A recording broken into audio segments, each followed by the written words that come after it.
Okay, this side's a little busier. I have a normal T2 MRI in the middle.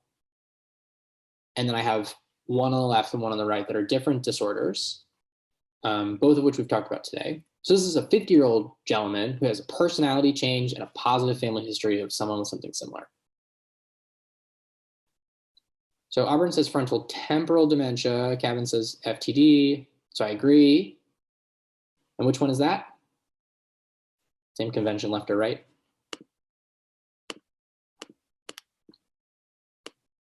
Yeah, so this is FTD on the left, right? So we have sort of focal, right? Again, if I drew this line here, the brain back here is very full. The brain up here is very empty.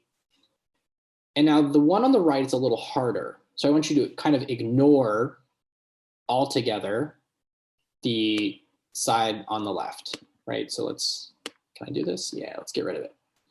So now comparing this normal MRI in the middle to the one on the right, and I'm giving you the vignette of someone who has personality changes. Is there anything you notice that's abnormal on the right side? It's always harder when we can't chat, but.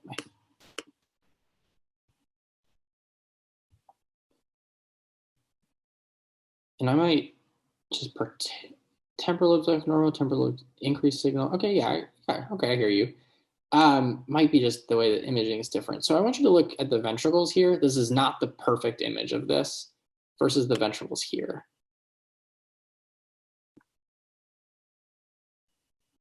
So we have bigger ventricles, yeah, on this side. And it's kind of weird that it's just this one spot. Like, yes, these are slightly bigger than this, but they're about the same shape. I also want to point out this structure here that I said is always, that's like basically gone here. These are at a little different levels, so that can affect it, but yeah, so the Huntington's, awesome, Erica. So in Huntington's, we destroy the caudate. And what happens when I get rid of the caudate is this ventricle tends to fill that space and looks selectively bigger. So this kind of appearance on the right, again, this is not a perfect image, but of these ventricles being way bigger than anything else and really nothing else being wrong, should make you think about Huntington's, especially with the clinical vignette of personality changes and the family history of the same. A little mean, right? Obviously not something that would be a question, never something you should diagnose without the vignette.